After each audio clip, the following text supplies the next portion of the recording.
Hello everyone and welcome to GT Races. Today we will sink our teeth into the MAF problem. As you know, 2 days ago I had my new best friend, my OBDII sensor reader, and it gave me the code that I have a problem with the MAF. The code was P0100. So today we will see what we can do about it. But first of all, what the heck is a MAF? Actually, I'm not really sure what it is, but I understand it's a sensor that measures how much air comes in to the engine, the temperature of the air, and the parameters are sent to the ECU, and the ECU, who is a very good egghead, will somehow calculate how much fuel and air should mix in the engine for it to have the most efficient something. I don't know. But I understand it's a very common problem for most cars actually, but because most modern cars has some sort of sensor that measure the air, of course, and it breaks down a lot. And of course, in Alfa Romeo, it breaks down too because it's Alfa Romeo. But the thing we will do today is we need to take out the sensor, and I have found it. But at the same time, because the sensor is sitting actually on top of the Ramair intake, we will take out the whole Ramair intake too, open it up and look in the filter how it looks. We will also when we put everything back together, the Ramair will be connected again to the original hose that goes out and breathes through under the rear wing. Because I think it was a very stupid idea of me to try to take in the direct air from the nose.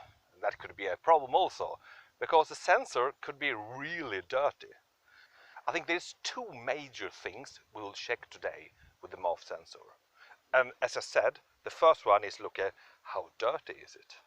And the second thing is, how does the wiring look? Because I think it's 5 wires that goes into the MAF sensor. And you know, I've been fiddling around a lot in here and not always been so careful, especially last year when I did the short gear shifter, you know, and I had to remove like everything and it was messing around and it was like, yeah, there's a possibility that maybe I damaged the wiring and then a couple of weeks ago it finally broke completely.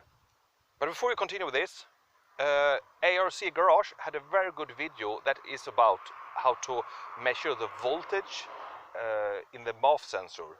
The 5 wires that goes into the sensor, you can measure them and see if the voltage is constant, and yeah, different things of how you can do it. So please go and watch that video. It was very educational for me because I did not know how the MAF sensor worked, but I got the explanation from that video. As I have learned with my limited knowledge, this is the MAF sensor. And you see it sits on top of the Ramair intake. We need to remove the clamps and take down the air intake from underneath because we can't get it from top because it's too tight. So we unclamp, take everything out and see how it looks. And here we have now the sensor, the MAF sensor, and down there is Ramair intake. I will take it out from underneath now. It was actually a very fast procedure. It was just 2 clamps and then it was loose. Let's see what we can do to clean it and disconnect it. My first reaction about the dirtiness, it's oily. It feels fat. And you can see almost the small particles in here. And when you turn it, see a lot of small debris in the net. And when you put in your fingers and touch, it's very greasy. It's not very greasy, but it feels fat. And if I do like that, you see my thumb gets black. I just took off the cable protection here. And here you see the MAF, and here you have the 5 wires that goes into the MAF. And 4 of them are the signals to the hot and the cold wire that is inside You see the wires in there? It's a hot and cold one who measured the temperature, I think. But let's continue and take this apart so we can get the sensor out. I was just curious now to see.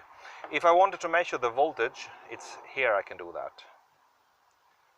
And he shows it very good in the video. ARC Garage have a very good video how you do the voltage check. I have loose now 2 screws, one on each side of the, what you call it, electronics that goes in and give the sensor voltage and feels things.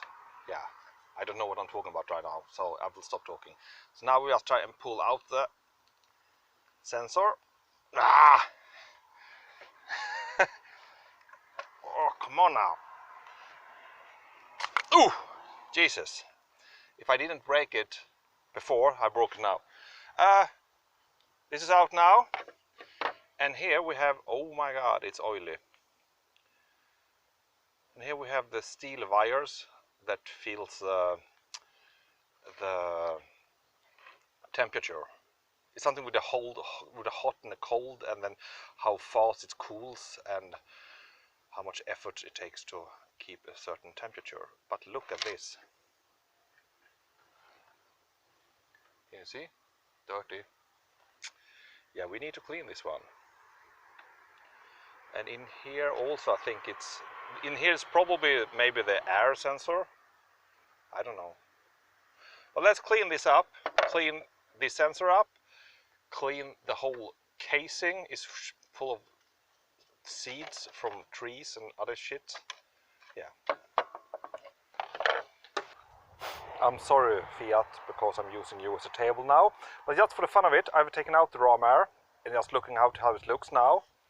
It's dirty on the outside, of course, of sand and everything. The inside has a little bit of dust inside. But it's not fat. Let's open it up. I have. And here you have the filter. It doesn't feel any. It doesn't feel. This is a non-oil filter, but it feels very good. It feels no problem because it's not been in here for so long. There's no damage. Let's see inside of here. If you can see. I see dust in the pipe, of course, because I've been driving it and taking the air from the front for like 1 week. But it's not oil, it's only dust and stuff like that. We're indoors now. Here we have the sensor again. And as I said before, it was very oily. This is the part, this downwards. The airflow comes like this. And he has a lot of grime here.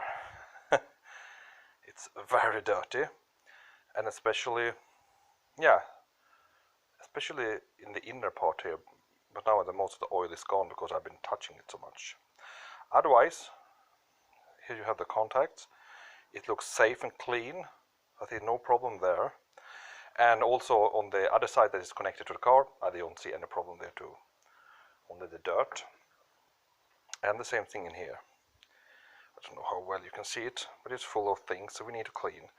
And of course in here we have a lot, no, you can't see. And of course in here you see we have a lot of oil. So let's clean this, but how should we clean it?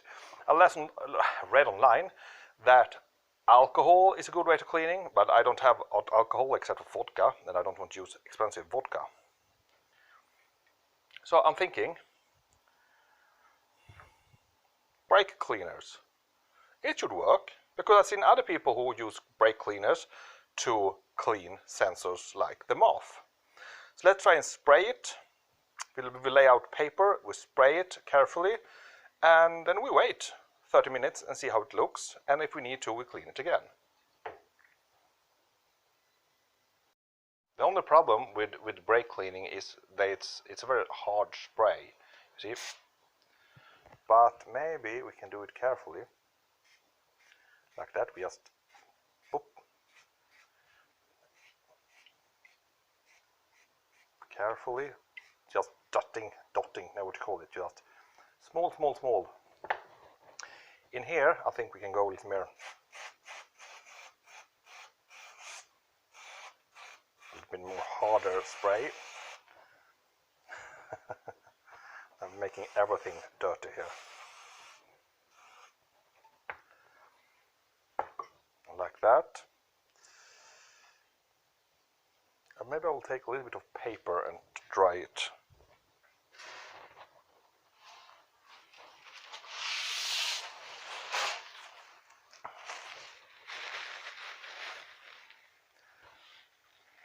Carefully.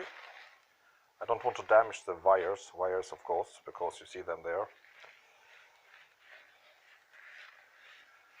Carefully wipe off the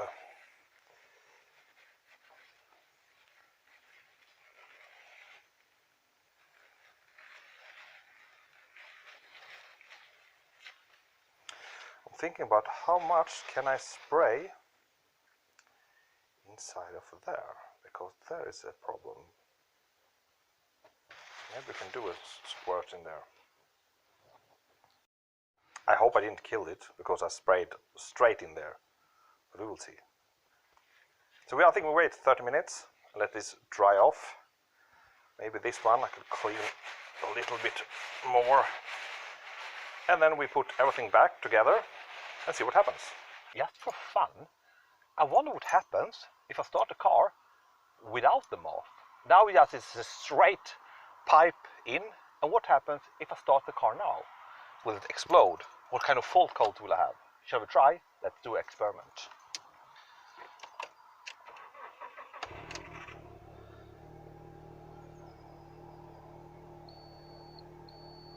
Well, it works. Actually, the idling is much better than with the MAF. With the MAF, the idling is very low and very uneven, and that has been the problem.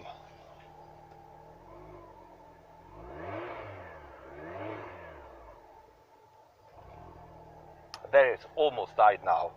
Now it'll whoom, and then come back up. Well, it's possible to start it without the MAF. Hallelujah.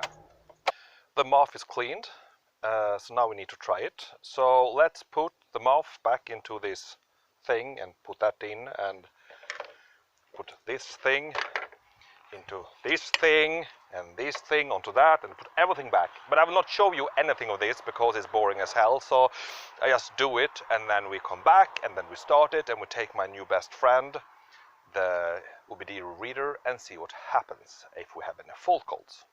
Okay, let's do this. Are we ready to try now?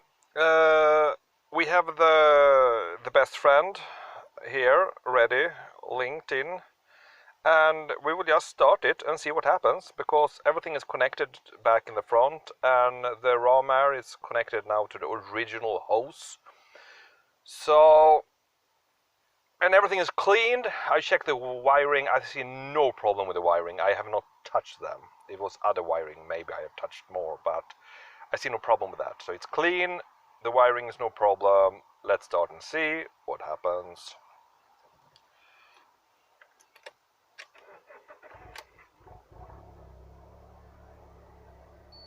Oh, of course. VDC system failure. And motor control system failure.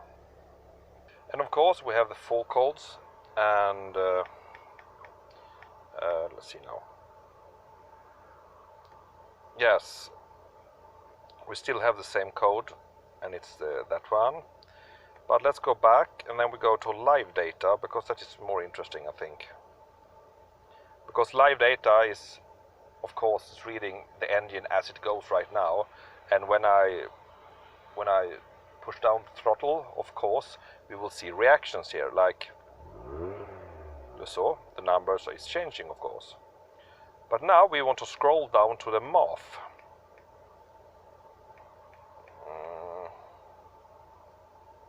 And yes, look at this. MAF is as gram per second.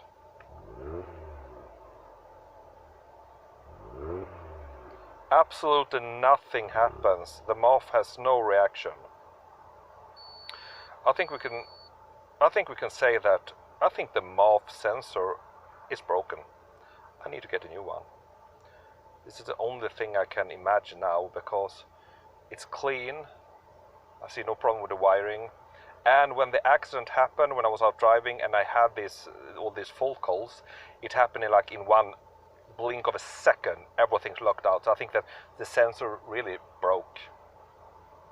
Well, this was a little bit of an anticlimax. I thought we would have a better ending of this video, but we will not have a better ending of this video, because clearly the MAF sensor, it doesn't work.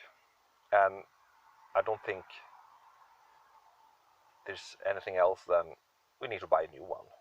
And I've already been checking a little bit of the prices, and it's not much, $40 perhaps. I can get one in Europe, so it's not a big price. But I think today I will order a new MAF, and hopefully it will come in a few days, and I can put it in, and then everything will be singing and hallelujah, or anything else like that. Yeah, but this is all for this video. It was a little bit boring ending, but this is life. So have a good day, watch my other videos, and give me some comments. Goodbye, and see you in the next video.